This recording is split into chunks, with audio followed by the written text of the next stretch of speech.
Affiliate Marketing SEO, what it means and how you can learn about increasing your rankings.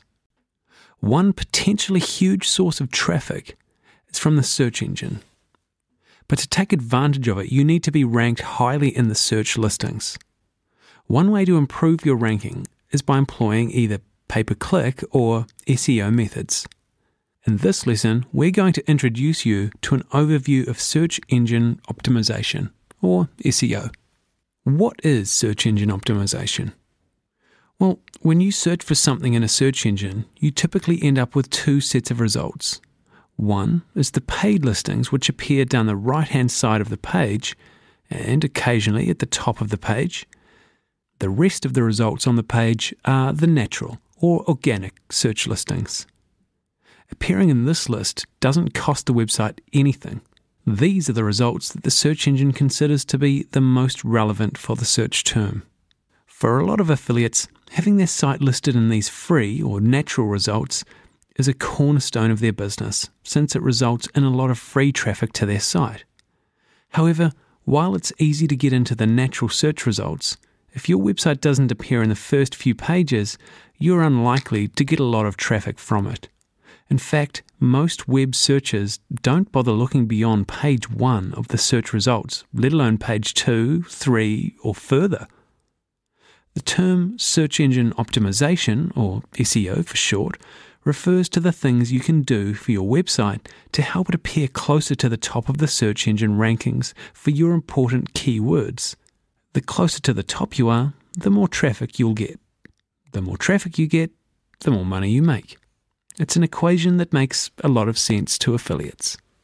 The important thing to note about the natural search engine listings as opposed to the paid search engine listings is that there is no way you can artificially raise yourself up the rankings. Unlike paid listings, where you might bump yourself up by paying more, the natural search engine results leave you completely at the mercy of the search engine algorithms. As a result, you spend your time doing things to convince the search engine that your site is the most relevant site on the internet for a particular keyword. These actions, collectively, are called search engine optimization. So, how do you SEO? The things you can affect to help improve your search engine rankings tend to fall into two categories. There are on-page factors, which are things you can do on your website to increase your perceived relevance.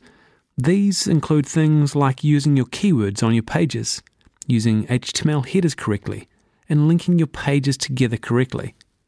And of course, there are off-page factors, which are things that help your site look more relevant but aren't actually built into your website. These include things like getting links to your site from other websites, making sure those websites are popular and relevant to your topic, and having links to your site written in specific ways. The pros and cons of SEO. There are advantages and disadvantages to investing time in search engine optimization as your primary method to getting traffic to your website. The good points are, obviously, the traffic is free.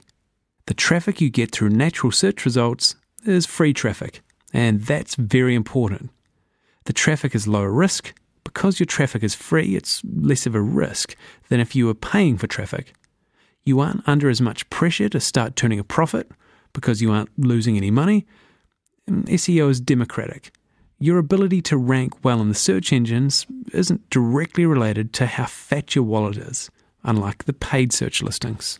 However, the disadvantages to investing time in SEO include it does take a lot of time and effort, and this is probably the biggest one for a lot of people. With SEO, it might take 6 months of solid effort before your site approaches a first page listing in Google. Of course, it also might take less time than this. It all comes down to your market and how hard you work. If you're looking for a quick buck, then you aren't going to like search engine optimization. So, in this lesson, we've learned what SEO is, why it's important, and what some of its good and bad points are. So, what are natural or organic search engine results? Remember, they're free listings that are compiled by the search engines, displaying what they consider to be the most relevant results for a particular search term. You can't choose where or how your site appears, but there are things you can do to increase your relevance. So why is SEO important? Search engines are often your biggest source of traffic. And remember, traffic that comes from natural search engine listings is also free traffic. And don't forget, you need to be within the first 3 pages of the SERPs, the search engine results pages, to receive any significant traffic from the search engines. We also learnt that increasing your SEO involves attention to both on-page and off-page factors. On-page factors include keywords on your page, correct linking, and proper use of headers. And off-page factors include getting links to your site from other websites, making sure those websites are popular and relevant to your topic, and having links to your site use certain text in the links. And remember the pros and cons. The biggest pro, free traffic. And the biggest con, it does take time and effort to see results. So thank you so much for watching this video, and I look forward to seeing you again soon.